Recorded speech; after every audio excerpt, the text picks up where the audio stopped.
Alrighty, hello everybody, and welcome to another episode of Metabreakers. Following on from our Road to Worlds, we have now sort of got the Road from Worlds, and I am today joined by one of the big brain players we've already seen in the chat of Tobias Schwarz. I don't know how to pronounce that. But yeah, the Tzeentch player for Team Germany. Thanks for joining us, and we already sort of had a little laugh about whether Tzeentch is a Metabreakers army, but you have been playing Tzeentch for actually how long, right? A really long time. Yeah, quite a long time. I did play Legion a bit before. Sure, yeah. Tzeentch Light. I think really active for like 1.5 years, but at least 1 year, and like super active, I would say, like 200 games or something. So, yeah. So very big Tzeentch player. He was on our Brotherhood team with Luke, and I think you went. Did you go 5-0 there? Yeah, so Brotherhood was 5-0, and then Blood Tithe was 4-1. I did lose one game there. Disgusting. Unfortunately, yeah, I'm really ashamed of myself. And what was your record at Worlds?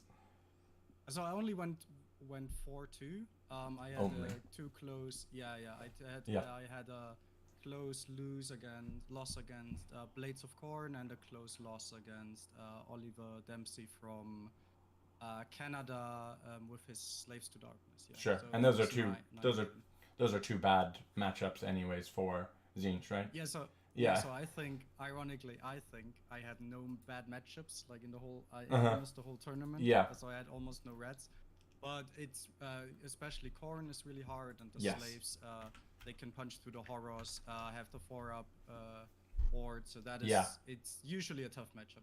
Yes, I think they were both down as reds for our Tzeentch player. So we got a bunch of Metabreaker stuff to talk about, but I think we do want to start. So we mentioned that Tzeentch isn't super Metabreaker, but I think there is an interesting thing about Tzeentch, which is that it is not often picked up by new players, or it tends to be a winning army no matter what the meta is like. And I think that's because the people who play it, they like to play it, and they like sort of the stuff that it does. So what do you think?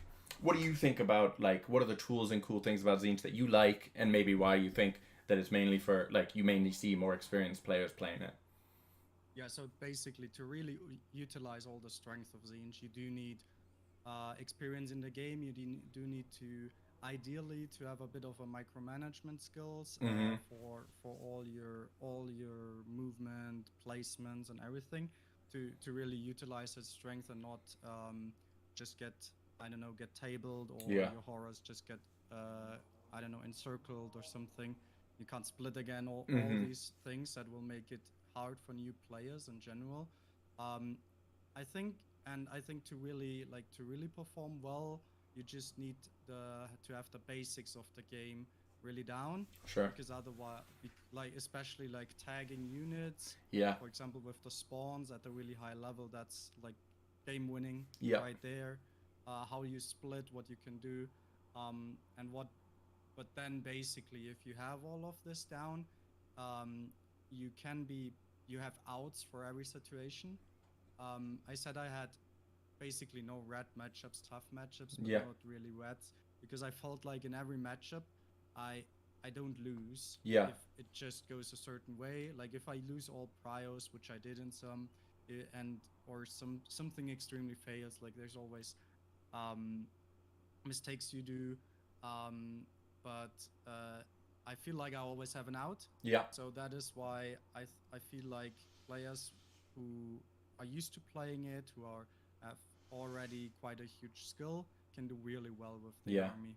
I think that's mostly it. And of course, why don't new people pick it up? Because you need to have this basic skill, but also it's not as exciting to push horrors around as it is other stuff. I think there's a valid build with the Incarnate that is more beginners friendly, but even then, to really utilize this, you need to be aware of where do you place your Incarnate, right? Yeah. To tag everyone, how do you eat the spells, all of this. It does sound, for experienced players, like lots of the viewers here maybe, it does sound like basics, but for new players it definitely isn't, especially like janky rules like the Sigil or the Incarnate and stuff like that. Yes, absolutely. I definitely think there can also be a thing, because it's not a super high damage list. If you can be winning the whole game, and then if you make a mistake in turn 4, turn 5, they might still have most of their army alive to capitalize on that mistake. So yeah, I think if you play horror lists or even incarnate lists, it's just it revolves more around the fact that you stop your opponent from scoring more. Yeah. The early turns, and then at the end often it does depend. Like if it goes well for you, you just spell everything off, especially if you have a chicken heavy list. But if it often it's just a game of, okay, so I score more than you. If I score 3 turns more than you, I have my grand strategy automatically. Yeah. I just win. Yeah. I win barely, but I you win win because yes. you can't get back, basically. Absolutely. It's just maths Yeah. at this point. And then I think that's a big part of it as well. No, yeah, and I think for people who don't know, who maybe don't play a lot of team tournaments, in teams it's not about just about getting winning and losing. It is scored from 0 to 20. So if you lose very small, you might lose. You might get still 9 points and your opponent gets 11. And when you're looking at 8 players and adding up all those scores, Toby is very quiet. Okay, I can get closer to the mic. No problem. I can also turn you up a little bit. Okay, I've turned Toby up. But yeah, like, so getting those points, especially in those difficult matchups, as you say, and like those difficult matchups, Khorne's a difficult matchup for lots of people. So if you're like, I can go into Khorne and get 9 points out of that, then that can be a really good result for the team. So yeah, and I think also Destiny dice are a good mechanic, which sort of scale with, in some ways, how good you are as a player, right? If you know exactly the moment that you want to. That you need to make like a 12-inch charge, 10-inch charge, something like that. Like then you can definitely that's as I said, it's just going to scale with how good a player you are. And we did see Tzeentch. Lots of the teams brought Tzeentch again in of course, in singles. You don't see it very often. You don't see it winning tournaments or stuff like that. I think it is definitely usually a team's list. It's an incredibly good list as defender, especially if there's battle plans in the mix like Lurkers below, where it is so important just to score all your battle tactics. And I mean, if you just get your horror block on the opponent's objective, you just win, and then it's a 20-0. Which is a bit bit weird. But if this map is in the mix, why not just take Tzeentch? Yeah, because you rarely lose 20-0. And you often win. Exactly, yeah. And then the same thing is for Ramstone Cache is really, really good as well, right? So you just put your horrors on there. It doesn't matter if they die by turn 3, by turn 4. It doesn't really matter, actually, because you're ahead of points. Just make sure you can still do battle tactic. You still have something on the board and keep the easy ones for later. So I think for teams it's incredibly good. For singles, I think what's also a bit is that if it's a really big tournament or just a 3-round tournament, you probably won't win, even if you go 5-0, because you sometimes don't score very well. Like, I think that's a big part. So even you go 5-0, you'll be like someone who tabled every one of their opponents. Is gonna get the win. Tristan's table. I think in singles there's definitely the incarnate list is definitely probably a bit more smashy, or just go all chickens. But then again, it is very, especially now in the meta, it's getting tougher and tougher, I guess, for Tzeentch, with especially if there's like, as soon as you run into OBR null Myriad, you just might give up. Like, just try to outscore them as much as possible and hope they don't punch through you. And that's all you can do, basically. So yeah, it gets really tough there. As Khorne as well, Yeah, no, for sure. And I guess it is one of those things where as books come out and there's more power creep in the game, stuff just does more damage, and the sort of hitting that breakpoint for horrors is Yeah, for sure. Even Khorne, like the mortals are probably okay for the damage, but then the problem is in the slapback you don't kill the mortals. So over the game they still grind out enough, and the demons you can kill them, but the damage as soon as they ignore your ward is quite high actually. So they can just go through the pings usually in two turns, depending on how often they fight in the hero phase.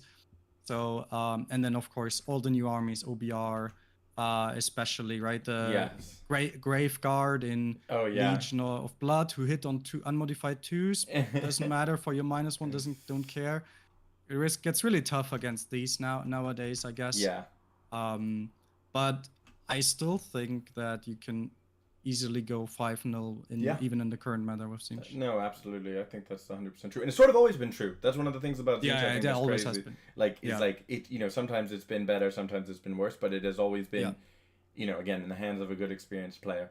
I think last year we saw it quite well, because last year at Worlds there was just one Tzeentch army, or maybe two, and was by Ryan from Malta. Sure. And he did win all of his games. I'm not sure. I always wanna. So when I say win all of the games in a teams format, he's not as. This is really.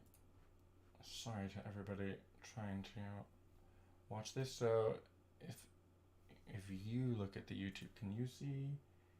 Yeah, it looks like it has now restarted, but it's just this black screen that doesn't have our faces on it anymore. So let me just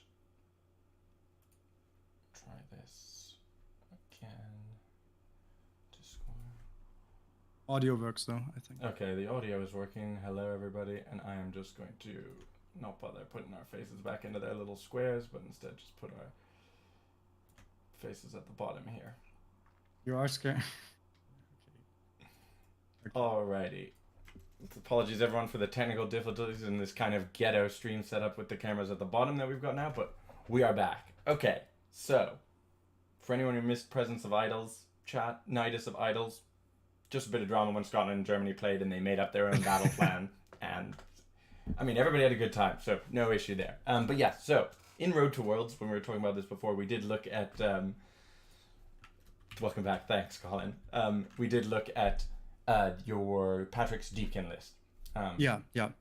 And we were talking about how, there is sort of a lot of variety in what teams think is the best sort of 7th, 8th list that they're going to bring to these events. A lot of them are a lot of the lists are obviously locked in and similar, but then there's a couple that you're sort of wild card. And so do you want to talk to us about, what you were thinking about Deepkin and how you think it worked and what didn't work?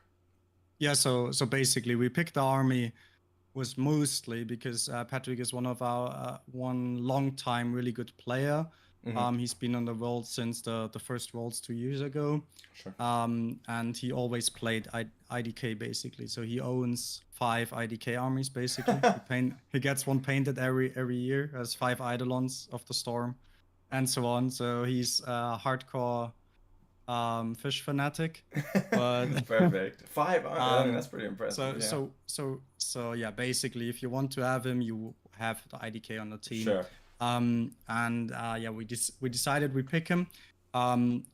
We did decide on the basically when we decided on our Worlds team, it was in December. So we didn't know that Korn and Slanesh would be released back then. But we were confident that the IDK will always perform if there's shooting armies. Now, it did. So, first of all, it did went, I think, 0-6, which is not really good. We did hope that it was a bit better. The problem with IDK is, as always, it's very roll-off dependent. So if you get that double 2 into 3, it can be just over against armies like KO, for example. But if you don't get it, then it will be a problem. So unfortunately he wasn't that lucky in all of his games to get it. So that was a bit rough. But what we already trained is that in matchups where he doesn't get it, he will still score lots of points. So we had several rounds where he lost just 5-15 in a red matchup, which is decent for IDK, for the fact that they basically have almost no wounds and no buddies. They have problems with galley champs.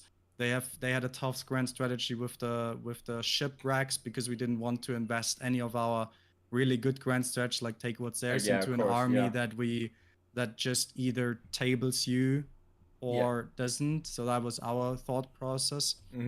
So basically he also had problems with battle tactics. So he had quite a tough time there. Sure. So the fact that he still got us lots of points is quite impressive.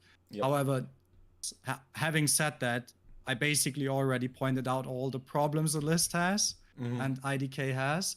So maybe just because of all these things, you don't want it as your 8th list. Sure. It's basically, as some people say, whiffing pure hopium. Yeah.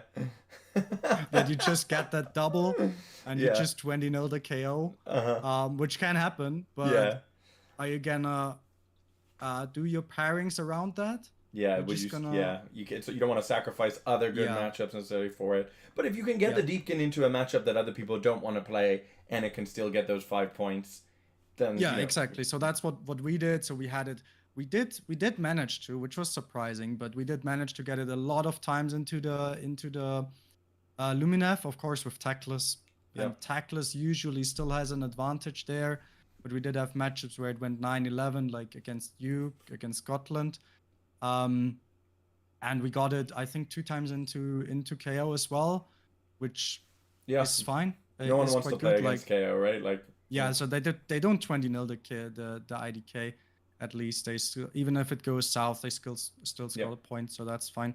And I think a good use was also that if you use it as, so if there's the shooting army, use IDK and one other army that you think is doing really well, often the other army is getting picked. Like if you attack KO with Gits and IDK, there's a good chance that your opponent might pick the Gits then.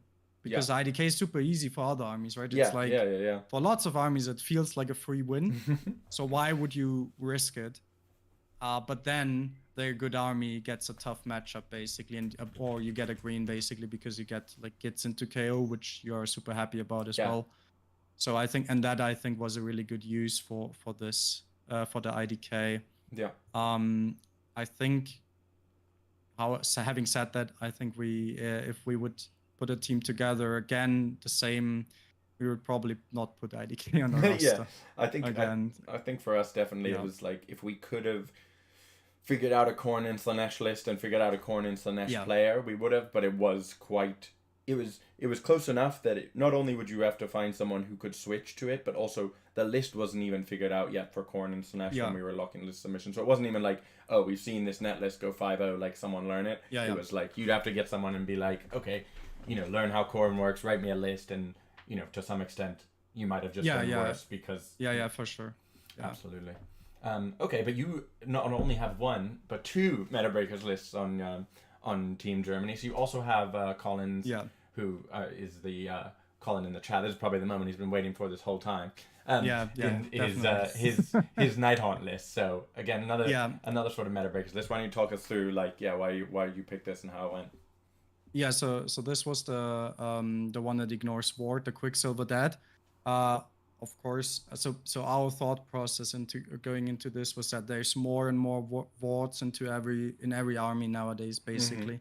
And it is I would say a bit of polarizing army. There are definitely some bad matchups, but there's also incredibly good matchups. Like if you pair it into Fire Slayers with Hearthguard, you're just having a good time. As Nighthaunt, of course, not as as Fire Slayers. No, that happened to us. I'm pretty sure to Scotland. Yeah, exactly. Poor Stu, right? I think also there was some. So not only against armies with ward, it's good. It's also still good against just high armor save. So slaves. It should usually win against slaves. Especially with the Kruger's Cruciator. So that even without the impact mortal wounds, it's still really good just because they won't have a save if you have that many units. And then we did have the little terrorist is what we call them. So the terrorist ghost that was the Cain Wraith with his command trait that he can reroll everything basically. And unlike other people, we also invested the artifact and an endless spell into him. So we had him on with Arcane Tome, which basically was quite bad. So it was free. So he was quite happy with it because he did lose the flaming weapon on him, which is a blow for sure. True, but then he didn't have to fight with everyone for the Arcane Tome because no one wanted it anymore. But that basically Arcane Tome allowed the guy to go on launch on and get basically missiled in, which is great against horde armies. Yeah, And for people who don't know, he gets attacks equal to the number of models within 3 inches of him. Yeah, correct. So number of models within 3 inches, but he doesn't have to allocate the attacks into that unit. So basically, he could, for example, against my Tzeentch, which isn't usually a good matchup against Nighthaunt, but it can be dangerous if this little guy with his 25 millimeter base just gets inside your horrors, and there's maybe a little gap between your Kairos and all the horrors. They split beforehand from the other guys fighting. You can't kill this guy because he gets back up on a 3+. Maybe there's the Spirit Hosts in 3 inches. So you can't kill him, and then he just one-shots your Kairos because he gets like 30 attacks with damage 2, rerolling everything. Yeah. So you can just smash face. So that was basically the little trick, together with what we also added was Kado. I think Colin was really happy about him because even if he didn't do much damage in some matchups, he was always good to just also send over with the boat and eat Unleash Hell, because you can get his 3-up base save, so you can get him to a 2-up save with Finest. Eat Unleash Hell, and then the rest of the army goes in. So that was basically a few little tricks we put in there compared to, I guess, the basic Nighthaunt list that we saw months ago. And he really loved the list. We were actually thinking of having a less meta-breaking army for him beforehand, so he was on Fire Slayers before, which he did perform well, but we just felt like this Nighthaunt list is a bit better, and he also liked it a lot, so we were like, well, get the good player on an army he likes, and then just give him decent or good matchups, and then he will always perform. And he went 5-1. I did try to give him as many good matchups as possible. As I said before, I not want to diminish anyone's performances, but he got a bit more greens than, let's say, Stop watching, Colin. Stop watching. Don't listen to this. Let's say some others, but he performed really well, because even if you get a decent matchup, decent doesn't mean you win it automatically. And you're against world-class players. Yes, it's world-class players, and as soon as you do one big mistake, you can go down south. Also, really great work from him that he smashed several of these matchups, and so he did really well. I'm not sure how the other night. There was another Nighthaunt on the 2 others, I think, actually. I think on Netherlands, I think Lex on Netherlands team, he also did really well. He had the Regiment of Renown in him. Oh, that's also, it's -1 from ward saves, right? Yes. It's also quite an interesting pick. I think he liked it a lot. I didn't manage to talk too much about the list with him, but so he played against our IDK, which he also won, of course. And I think the Italian captain Francesco, I think he also took Nighthaunt, and I think also quite successfully. So I think they did really well in breaking the meta there, I think. Yeah. Well, I mean, I think we talk about this all the time on the channel, about how Metabreakers armies often, they only sort of have to work once, like, and this literally, you'd think from talking on this channel all the time I wouldn't have done it, but basically what happened is we got to choose between Gitz and Nighthaunt for our Fire Slayers versus Colin. And Stu, I don't know if maybe he had played with against Nighthaunt before, but I didn't really know the matchup that much. We didn't bring Nighthaunt, we didn't know, and I was like, well, I know that Gitz is a hard matchup for Fire Slayers. Stu sort of had them rated both, I think, as a yellow, so like could go either way. So I was like, well, Nighthaunt are just a weaker army in general, and we do have stuff that can beat Gitz elsewhere, so we will take the Nighthaunt. And I was like, I sort of thought it would be like a 10-10 or something, both of them just sort of grinding. But I think it was 19-1 to Colin, and I was like, it was quite clear. And then I think we definitely had this as a green, definitely. Exactly, right. yeah. So Colin did play Fire Slays before, so he knows everything about it. So that also plays a big part into pairings anyway. And then it's just especially with the little guy, he did kill 40 Woolkites or something alone, so it was really good for us. For sure, and that just it shows the advantage of bringing lists that people don't necessarily understand. Definitely. And we saw Denmark, right? They smashed obviously the whole event, And Yeah. they will be on the channel in a couple of weeks for people tuning in then. But presumably there's also a big advantage. Like they took Luminet, but they took a different Luminet list, and you are just everyone's matrix. People will obviously practice against Denmark's list and try and rate them and all that stuff, but it's not the same. If you're like, okay, I played 3 practice games against this list against someone, you probably don't have, by definition, an expert on that list to practice against. You know what I mean? Like you can say, I'll practice against my friend who plays Sentinels, and he'll, they'll probably give you a good idea, but it's not the same as the person who, who's written the list and is practicing it all the time and all that stuff. So that is the advantage that these Metabreakers lists give you. I think the French Iron Jaws list was also definitely up there. He did win against. Of course, it's a dicey game always with Iron Jaws. I feel like double is really important, or not getting doubled as well. But he did win against our Gits player. So that was quite a tough blow on us, I would say, because we did expect. Yeah, of course. We knew that because we did prep, because it was round 1, so we did prep against it, and we knew that he can just smash all the Gits off if the fight on death doesn't kills like 2 or 3 pigs, but it doesn't matter if all the Gits die and then you fail the 4+. If that happens, you're just like, well, shit, or like you can't do much about it. That does happen.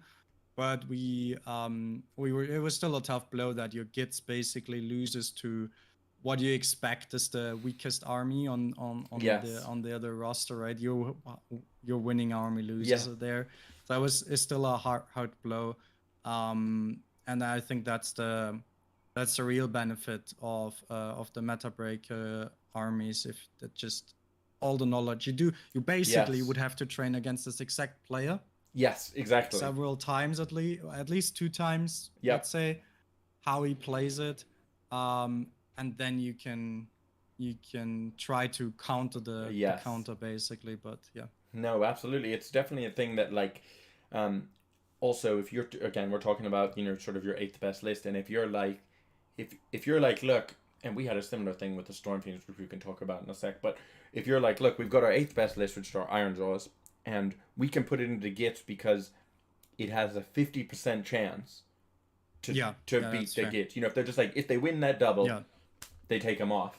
And then you're like, that's actually way better value than you'll get from a lot of other lists. And we sort of had that. We had exactly that basically with our Storm Fiends, which we brought for a similar reason, which we were like, comes down, starts blasting. If it wins the double, it can just take off all the Gits. And we got it into Gits twice, and we got the 0-20 and we got the 20-0. So like, it was just like, So we had the same approach with the IDK, I guess, which is the same. And then the Night Haunt is maybe not as much, but even into Gits, it can do the same. Sure. Right? But because you lose like on the slapback, you lose 20 Harridans or something. Yes, but if you kill all the little Gits, all the what's called all the Squigs, the Squig herd, then you're fine with that. Especially if you don't lose the whole unit, then you just bring them back. But so I think I'm not so sure anymore. I think is that the best use for the 8th army? So if you think about Rune's army, he would probably talk about it sooner. It is like, because it is an off pick. It's maybe not their 8th army, but it is an off pick, or their Sylvaneth army. Yep. It's not an army that just plays for the double, is it? No, it's not. So yeah, I'm not sure if you just, as your 8th army, as your Metabreakers, you want an army that just plays for the double, and only then it can work against the best armies. It should either be it works all the time, and if it doesn't get picked, it can still get points. I think that's better. I think that's the Night Hunt what we had did something like this. While our IDK is probably like, he did good, but it's probably not the army you would pick there. Exactly, and also like, even if it did work 50% of the time exactly, like, it's not unlikely then that you go 2-4. I definitely think that like you can also look at Khorne.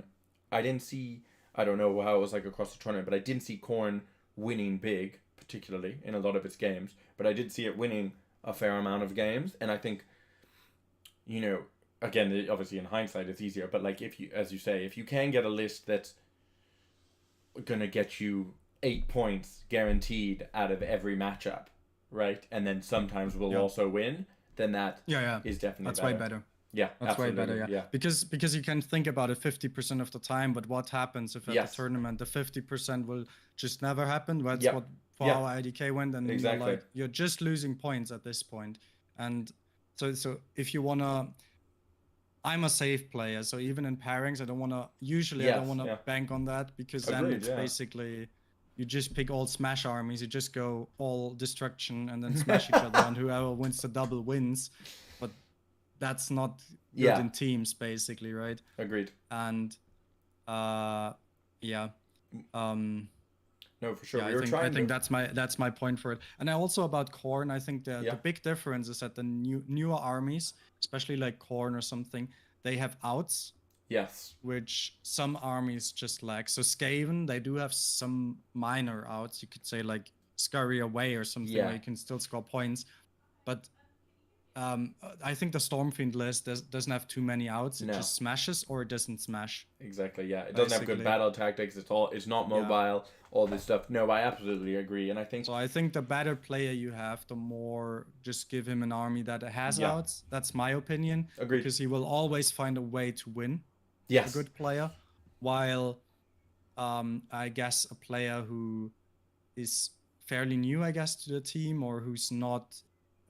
who you just want to, I don't know, basically a player you don't think this is his playstyle, you just put him on a smashy army and then he either smashes or he loses, but you calculated that before. Exactly, right? Yeah. And I know for Andy on Stormfiends, he had a little bit, real life stuff happened and he had a little bit less time to practice than other people, and and so he swapped to the Stormfiends reasonably late. And I think, I mean, he did really well. I mean, I think it's actually, having seen him playing it, it's a very hard army to play, and he did definitely duke it out in the games he was losing. He was playing for every point and stuff like that. Hey, Max in the chat. But yeah, agreed. I think it's like, if you could choose, I was actually trying to work this out. If you won every single game 11-9, right? Yeah. Would you win Worlds? So you go 8-0 every round, and you only score 11 points in every round. So that would be 88 points each round, and then times 6. Oh yeah, that's actually an easy way to do it. 88 times 6, which is 528. So you would be third? Exactly. Yeah, so you would be third. A point above Denmark. Sorry, not above Denmark. Above point Sweden. above Belgium. Okay, yeah. 1 point above Belgium. So, which is really good for yes, for 11. So having no smash. Yes, agreed. So I think in general, like if you could get in, smoothing out those points is really important, because also the thing is, it doesn't even have to be a smashy list for you to lose 20-0. Like, you can obviously, if if your army is reasonably fragile or something like that, and you can make a mistake or not see something, your opponent makes a really good play, then that can just all go wrong regardless. Yeah, for sure. At this level, as soon as you do one minor mistake and your opponent just plays clean and uses that mistake that you made, and he can just win the game. I think absolutely. At this level, everything counts. And it can be really big. But then that's the point again. If you do make a mistake, if there's an out, yes, you can always pull back. Well, not always. There's still of course, things where you just get tabled, but you usually have a way to claw some points back. Yeah. No, absolutely. Exactly. And it did definitely feel, I know we talked about this a little bit at the weekend, but it did definitely feel like people have been leveling up a lot. Oh, definitely. Yeah, for sure. Like, we thought we would be prepping more than others. Yeah. But it wasn't the case. It was maybe the same, because we didn't, like, our placing stayed the same, so probably the same, but not more than others either, apparently. So yeah, I've been there since the first Worlds, sure. Right? Even the good teams had first Worlds was way less high. First Worlds we actually played Denmark, and we only barely lost against them, not by many points. Back then with 6 people. And now, yeah, everyone stepped up a lot, especially to last year. Yeah.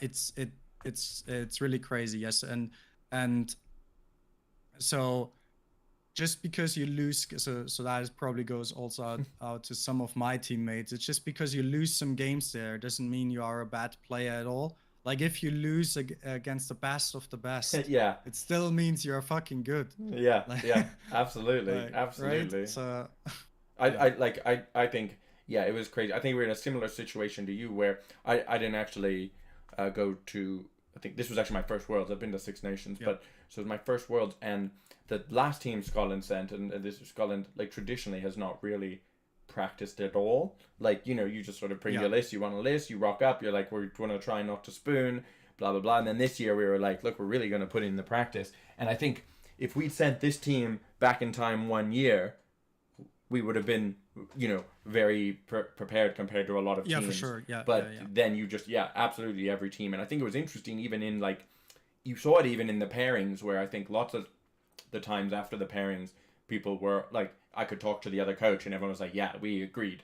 Like everyone's matrix was basically the same. Obviously, I thought more the same. Yeah, exactly. Like people just know the meta more, which I wonder is a part of just, you know, sort of as, you know, shows like this and other shows, like the internet becomes a more popular part of the hobby that people. I mean, just I think it's both. It's just. So basically, if you just put enough prep, if you have your army, like if you watch the Honest Wargame interviews with the captains, then the captain from the Spanish team, he said basically that they need 50 games per if they want to play their army. I'm pretty sure all the other teams had, well, maybe not a minimum requirement of the amount, but there definitely was like you need to have several matchups of prep in there. You need to know all your matchups for sure, like not just one game usually against them. You have ideally, so what I was going for, we tried to have this across the board with everyone, but of course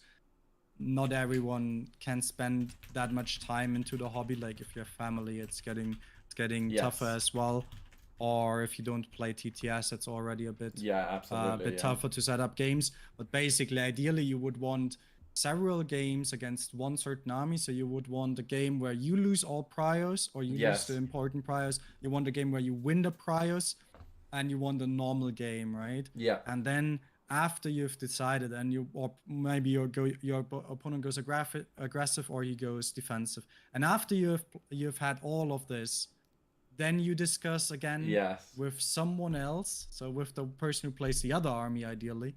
What does he think? And after all of this input, you can do a good estimation, right? And last year, this was probably like maybe the French did it, and maybe some hardcore players who go to every turn every weekend, like the English guys. I maybe also did this. Yeah. But for other nations, I expect most of them didn't. We definitely didn't as much back then. Yeah. While now this year it was way more. Of course, we couldn't do especially against these, what we talked about, against these Metabreakers armies. You can't it's not efficient practice time. Exactly. Yeah, especially after the list come out, you just have a month, which sounds a lot, but if you think about it, you can only get, if you go really hardcore, you can probably fit 40 games in month, like, which is already like that's a lot, you know. That's playing every day, right? That's a fucking lot, that's playing every day, more than every day, like two matches or something, on some days. And then and then you can make these estimations, but I think because everyone put in there so much prep, it got just basically clearer for everyone. And I think the same, what I notice is the same thing on the board. Once you're on the board, you, as an experienced player, you sometimes see stuff that a less experienced player doesn't see, like openings in your opponent's side, or how should he deploy, or what will he do, and so on. Like just mistakes on his part, for example, or just intentions, right? For example, which is, so wants to go first or second is quite an easy intention. But what's, for example, hard to pick up is he giving you a bait? Is this a bait or is this just intentional, right? And the quite interesting thing is the higher the level is, the more this is just bait. Yeah. Because everyone prepped so much. Exactly. And I could see on the table that even the players who are not as well known, let's say, so they're not the Danish guys, they're not the French guys are probably also really well known, and not the English lads, but even the teams you would probably have never heard of, Scotland. they still well, yeah, maybe no. They still did really well on that part. So if I compare this to the top tables at Brotherhood or at Blood Tithe, it was definitely up there. Yeah, absolutely. Yeah, no, it was crazy. I know a friend of mine, Phil, who we had on our playing KO, he went to Worlds last year, and he said, you know, he would go, last year at Worlds, he would go and he'd be like, right, he was like, okay, you know, I've got this battle plan and I'm against this army. He's sort of looking at them, he's trying to, you know, he's a good player, but he's like, just hadn't really done the prep, so he's sort of trying to figure out what the list does. Yeah. And that was just, you know, for me watching him, like just seeing him now when he was like, you know, we'd get him into Lumineth, you know, and he was like, right, this is a good matchup for me. I practiced it loads. He would know from like before deployment. He was like, right, well, this guy's gonna put this here, which means I'm gonna have to put it like, and it was just definitely a level, a huge level up from anything I've seen from the Scotland lads. They all were like. Definitely, it was sort of actually it was a bit of an eye opener for when we went to Brotherhood that, you know, and you were one of these people, like these people who were very experienced with their lists, who could, you know, straight from, you know, from before deployment, as soon as you're looking at a list, you'd be like, this is how the game's sort of gonna go. Yes. And it's definitely like definitely there's just, as you say, loads more people who I think can do that. For sure. That makes it more important than ever to bring Metabreakers lists. You know what I mean? Like yes, if you can definitely. And I guess, you know, you did sort of see that with Denmark, where they brought, you know, again, like, you know, it's not like they brought all, you know, crazy factions we've never heard of, but like if you bring lists that people haven't prepped against, and you as you say, there's not enough, you can't spend all your time practicing against the one team that has, you know, the cow, the Lumineth cow. I guess a couple teams had them, but then you are going to see that bang for your buck, and that's going to increase, you know. So for people who are thinking about applying for Worlds for next year and stuff like that, again, I think there's also, unfortunately, there's a fine line between a good Metabreakers list that's going to, you know, get you points and by people not having enough prep, and just a weak Metabreakers list where you're like, it's meta breaking and people don't necessarily know how to play against it, but it's just not strong enough, or it just won't get you enough points. It relies too much on the double. I think that's the big risk as a team. As soon as you put as you want a Metabreaker army, you would probably need to look at two things. So if it does, so if they, first of all, you can only break a meta that is prominent in your opponent. So if your opponent doesn't even, so if you have some, for example, a KO and Lumineth counter, but your opponent doesn't even bring it, you're like, okay, so I just lose 0-20. Like, is that the play? No, it's definitely not. So you need to be aware that it should not only break the meta, but it should also score your points. Exactly. Yes, and I think that's the mistake. Matchups. That's the mistake we made. I think we brought lists. You know, we brought Storm Fiends and Karazai, which were good in specific circumstances, but when we couldn't orchestrate those circumstances, they were not good lists for just scoring points. You know, and especially when you are going to end up putting those lists into worse matchups, right? Because you're like, they're not our strongest list, so they can deal with the gits. You're like, then it's even more important to make sure you can get 5 points on the board. Yes.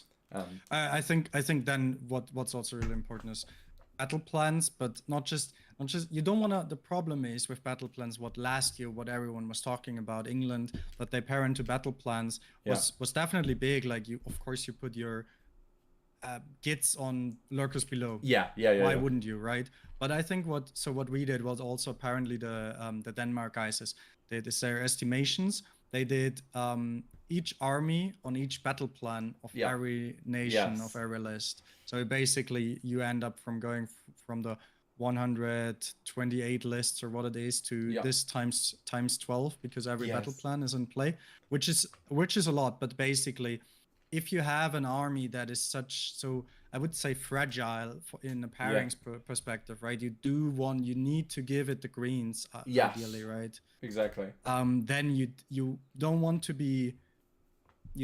to have any doubts that on this exact battle plan it will smash. So for example, I think a good example is that you guys paired Karazai with the Vexillor banners into me with my Tzeentch army, which is not bad, because you can, with the Vexillor's banners, Prime was also in, so the Vexillor banners can basically kill all the small heroes. So the summoning engine so the chickens, there won't be any chickens basically later, because you kill all the small heroes, the Arcanite heroes. And then the Prime can just, it's hard to screen the Prime, because you can just get over the screen with his flying move.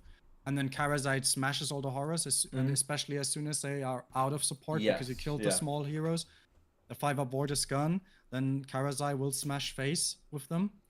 And if the spells, because he has to in your list, he has Praetors in for everyone to know, so he can pass off wounds.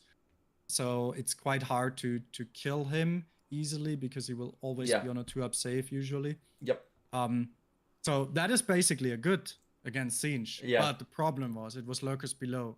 So basically it was a rat for Stormcast, because me as a Tzeentch player, I can just stay out of the 30 inches because the banners are in the hero phase 24 inches, and then a 6-inch bubble for Mortal Wound Bomb. Everyone takes D3, but 30 inches threat range basically. Exactly. And so the small heroes just stay back on Lurkers below, because you're 30 inches, more than 30 inches away usually. Just stay back. You can measure out the Karazai threat range, because he always stays with the Praetors, otherwise he will die. So, and then the Stormcast usually have a problem with holding objectives anyway, as soon as there's horrors involved. So basically, it would break my army. in theory. The thing if it was me, first of all, if it was me, it would break my army. Obviously not. We wouldn't let someone on the show who loses games. Second of all, I think not on this battle plan. So therefore, in general, I think this estimation is good. We did have, on our part, everyone liked it, but no one liked the putting in the estimations, because it was fucking tiresome. But at the table, everyone liked it.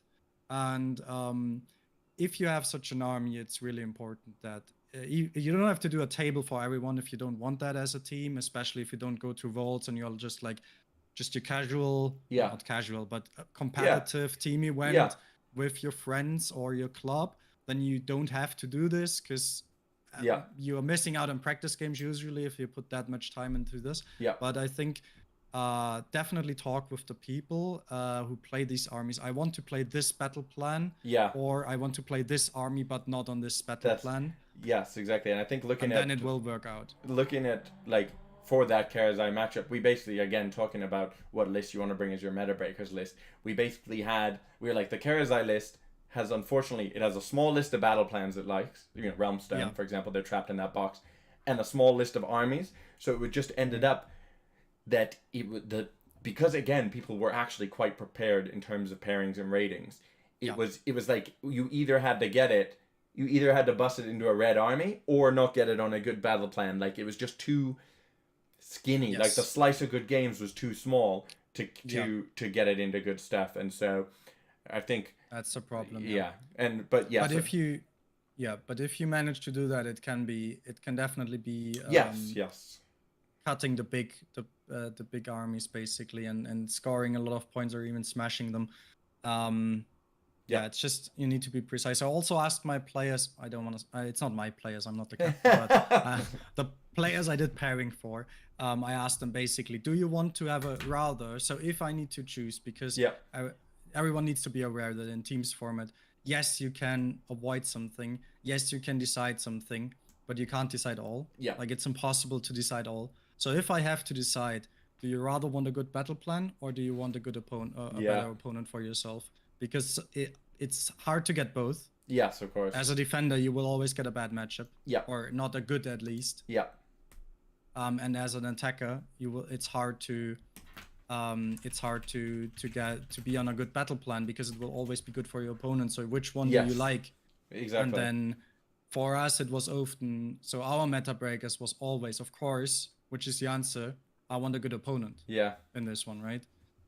Because so the Nighthaunt and the IDK always like, I need to play against this, otherwise I might be problematic. I think the Nighthaunt can still duke it out on decent battle plans for them, but they won't smash as you want them to, of course, what you have them in the list in your team for. Yeah. No, I think there was some really good advice in there. I know what we did. So what we did is we took the 192 lists and we broke them into about 35 different like archetypes. So it would be like, we don't need until we draw them. We don't necessarily need to do every pairing for the different like Knights of the Empty Throne slaves lists, right? Like they might have small differences. But so we did those and we did the battle plans. And in general, we prioritized battle plans. But I think what you've actually said there, which is an interesting thing to carry forward, is that it's not actually going to be the same for all your lists, right? Some lists are going to care a lot about battle plan. Like our Fire Slayers cared a lot about battle plan and not a lot about opponents. Obviously some are better and some are worse. But largely speaking, he was like, I'm okay to play against things on a good battle plan because I'll get points. So I think it's a good point that that not every army is going to have the same balance of how important mission is and how important battle plan is. I mean, and that sort of Karazai, I think, was unfortunately fragile to both. It had battle plans it wanted to play, but obviously against stuff like Be'lakor or the Slanesh Crown or Beast of Chaos who can drag him from the Praetors, like it had enough bad matchups that you couldn't defend with it on a good battle plan, and it had enough bad armies that if you attacked with it, it would just get rejected and it would end up in the 8th battle plan against something that it wasn't good against, like say. I think that's the main problem. Like it does sound, so sometimes it does sound like Teams is a better format for Metabreakers. Yes. But I feel like it's actually tougher for them. Yeah, because agreed. Because they like it depends. So in Teams format, usually people prep more for Teams. Yep. So it's already tougher for you because there will be less moments where you just catch your opponent off guard with rules. Yep. Especially at Worlds. And then the second thing is that if you do have this awesome matchups, you will just not get picked. Exactly. Especially and like you do have, and then you're already you would have to have multiple good matchups. I think when you talk later about Rune, I think he did already have a bit of a write up on Twitter where he had multiple good matchups. I think what's interesting there is and I think he will probably talk more about this, but I think what's quite interesting is he didn't pick basically the army itself was not off meta. It's just a list was off meta. Tailored so the he list. did have a really strong army that was just differently composed. Absolutely. Which then basically everyone, I'm pretty sure especially most of the, let's just say probably most of the mid-tier teams, which I just include myself, unfortunately. I have to, but basically probably said like, oh well, that's a weird army, it's easy, it's no Sentinels. Yeah, easy, sure, right? sure, it's like a cow, what the fuck? It doesn't kill anything, like doesn't do much, right? It just stands on an objective and so on. I think that's what they're quite what's helped them a lot as well against a good army, good teams, I think. Yeah, absolutely. I think there's a different role. So I think in singles, Metabreakers is often like, I'm ready to win 4 games based just on my player skill and to go game 5 with a list that is tailored to beat KO and Gits, and they'll never have seen my list before, and then I'll beat them and then I'll win the tournament and that's it, right? They get no prep time. They don't really know what's going on. That's sort of what Metabreakers can do in singles. Whereas I think in teams, one, you just have to have a better list, right? Because at Worlds, right? If you bring in a teams list for Worlds and you want to go slightly off meta, it has to be better because it's going to be in a more competitive environment. But in a way, what you should make your Metabreaker list then is not in order to beat, like, just tailor a Metabreaker list to beat KO, because it's assuming that any of the smart people on their team can figure out that it's good against KO, which they will, you won't get it. You know what I mean? Because you'll also get the double benefit of them being like, not only do I think that, Storm Fiends counter Gits, I also haven't practiced versus very much because it's the Metabreakers. They still, like, definitely don't put me into it. So there's that, and so really what you want to do actually is have like a Metabreakers list that is sort of, you know, again, what Denmark have done, which is to tweak their list into the role it has in the team and make it better for that. So in a way to you know, to depart from what you might bring to singles, because you're like, well, you know, Sentinels are maybe good against all, if I could play any of the 30 armies for 5 games in a row, then yeah, Sentinels are the best option. But when you're like, what if I could, you know, I can't choose what I play against, but if I could say I'm never going to play on this battle plan and I'm never going to play versus maybe these 2 opponents, you know, then how would I change my list? You know, so maybe you are like, Sentinels are good. I don't actually know enough about this, but if you're like, Sentinels are good into Khorne, you know, that might be relevant in singles, but in teams you might be like, well, I know that I can be kept out of Khorne 100% of the time, you know, like. Yeah, for sure. Like, the dangerous thing is just that if you go like, okay, so against Khorne and this and this, so as soon as it's like 3 of them, then you lose 20-0, you're like already in a bad place. Agreed. So you basically want to take your list, you know, the meta in general is largely speaking correct. You know, people know what good lists are, and you really want to sort of be able to take one of those lists and be like, it's good for these reasons into these matchups. How can I tweak it so that it doesn't get weaker, doesn't start having loads of glaring weaknesses, but it is better into the majority of the matchups you get? And I wouldn't be surprised if we actually see that as a continuing evolution going forward. Now, especially the people have seen Denmark, of like, I think so too, yeah. figuring out lists in a way conjoined with the pairings. You know, we actually did that. I actually did some list bod calculations about what we should be doing to best cover our whole matrix. And in the end, we just didn't have enough time. We couldn't get enough practice games to sort of to work it out, basically. But I think we'll see more of that. Yeah, you know, especially now that Denmark have shown us the way. Yeah, I think there's two. Basically, there's maybe 2 ways. So there's definitely, you need to have the meta armies on your team. Yep. Like, it doesn't sound a bit weird if you talk on Metabreakers, the fact that you just need the meta armies. You do need some meta armies. Even agreed, like, it can be a bit different, but even Denmark took, or we always say Denmark, but all basically every team took Gitz, took KO, took Tzeentch, right? They were all, maybe one team didn't pick Gitz or KO, but then they had the other 3 or 4. Yeah. So you have all of them usually in there, but then for the others you can basically be unique. That's where the and I think lots of teams we will see that there will be more uniqueness. We did see, I think it's quite interesting because I think we saw both performing well. For example, I think the Spanish guys, they did shoot up quite a lot because of their awesome prep.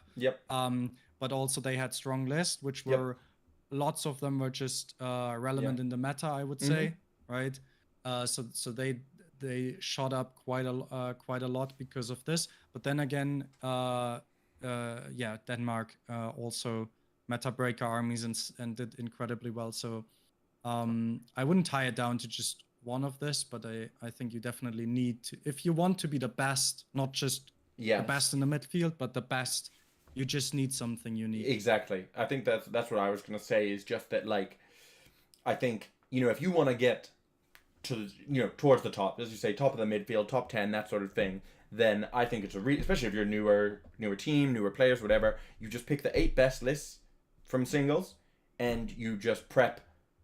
You know, you don't waste any energy trying to figure out list building. You just prep, you learn the matchups, you learn how to play it, you play really good at the table, which is the end of the day the thing that matters the most, and you just do that for 12 hours a day and you turn up. Now, but then the question is, you know, when you're looking at teams like Denmark and France and England and Belgium and these teams who are competing at the very top, you're like, when they play against each other and they've both prepped, you know, they've both got players who are going to nail it on the table, who know all the matchups inside out, then how do you get the edge there? And that can be a place where, you know, again, it's maybe a little bit avant-garde to call it Metabreakers when you're like, we've changed the list a little bit, but like, it is still that out-of-the-box thinking. You know, at the end of the day, somebody has to write the list, you know?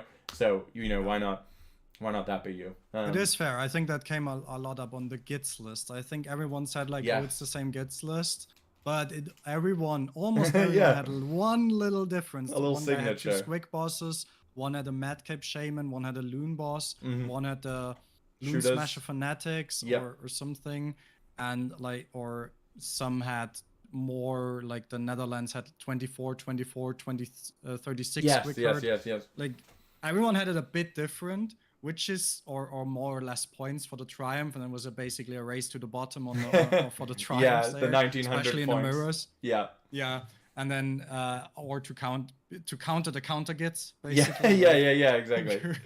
And there it was. I'm not sure if it changed much there, but for example, I think the Netherlands changed the fact that they had 24, 24, and 36 was actually a bit tough for us because we did manage to get the Lumineth into them, but you can't control all of them. You just have 2 control spells. So as soon as you get and just 24 of them can still just take off everything in your 7 of them can take off everything in a normal army. Basically, yeah. Absolutely. So that was for example, their switch was is against Lumineth quite good, right? I think that's really interesting. Yeah. Absolutely. Alrighty, I think we've covered most of the Metabreaker stuff. If we have a question in chat from Fabian, which is when are you going to stop dodging plane against him?